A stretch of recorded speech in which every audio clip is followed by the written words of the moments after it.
Assalamualaikum warahmatullahi wabarakatuh. Perkenalkan, nama saya Salas Alif Zikriullah dari kelas 11 IPS 3. Akan menjelaskan tentang Husnul Khotimah.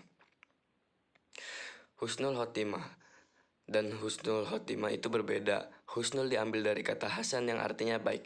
Khotimah sendiri memiliki arti yaitu sebuah akhir. Jadi Husnul Khotimah memiliki arti sebuah akhir yang baik. Maknanya adalah sebuah kematian yang berakhir dalam kondisi yang baik alias diridhoi Allah Subhanahu wa Ta'ala. Keutamaan meninggal husnul khotimah. Ada beberapa keutamaan yang akan didapatkan ketika seorang muslim meninggal dalam keadaan husnul khotimah. Saat kamu mengakhiri hidup dalam keadaan yang baik atau dalam keadaan berislam yang sempurna, maka itu menjadi bukti takwa kepada Allah Subhanahu wa Ta'ala. Sebagaimana firman Allah Subhanahu wa Ta'ala yang sering disampaikan oleh khotib ketika sholat Jumat. Wahai orang-orang yang beriman, bertakwalah kepada Allah Subhanahu wa Ta'ala dengan benar-benar takwa dan janganlah kalian mati melainkan dalam keadaan muslim atau berserah diri. Quran surat Ali Imran ayat 102. Ketika seorang berakhir dalam keadaan yang baik, maka ia akan diberi taufik untuk menjauhi semua yang dilarang oleh Allah Subhanahu wa Ta'ala.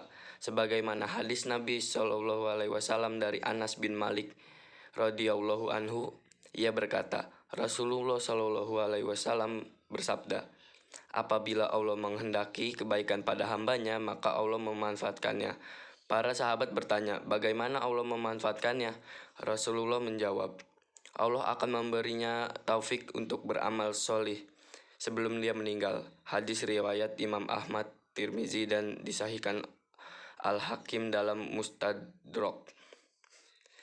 Tidak ada yang paling didambakan sebagai seorang yang ingin meraih husnul khotimah selain meraih surga Allah Subhanahu wa Ta'ala.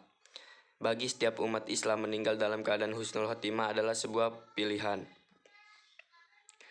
Kiat-kiat meninggal husnul khotimah.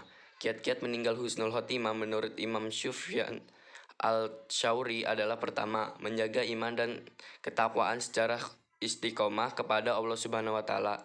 Kedua, berusaha sungguh memperbaiki lahir dan batin. Ketiga, senantiasa berdoa kepada Allah agar diwafatkan dalam keadaan iman. Terus keempat, senantiasa berzikir kepada Allah Subhanahu wa Ta'ala dalam keadaan apapun. Ketika seorang muslim yang meninggal bukan dalam keadaan husnul khotimah, hal itu karena ia sendiri yang memilih. Sebagaimana diungkapkan Imam Suyuti dalam Syarh Asy-Syudur, bahwa penyebab seseorang menjadi husnul khotimah atau meninggal dalam keadaan dihinakan adalah seperti menyepelekan urusan sholat, terus minum khamar, durhaka kepada orang tua, hingga menyakiti saudara kaum muslimin. Itu saja dari saya, kurang lebihnya mohon maaf. Wassalamualaikum warahmatullahi wabarakatuh.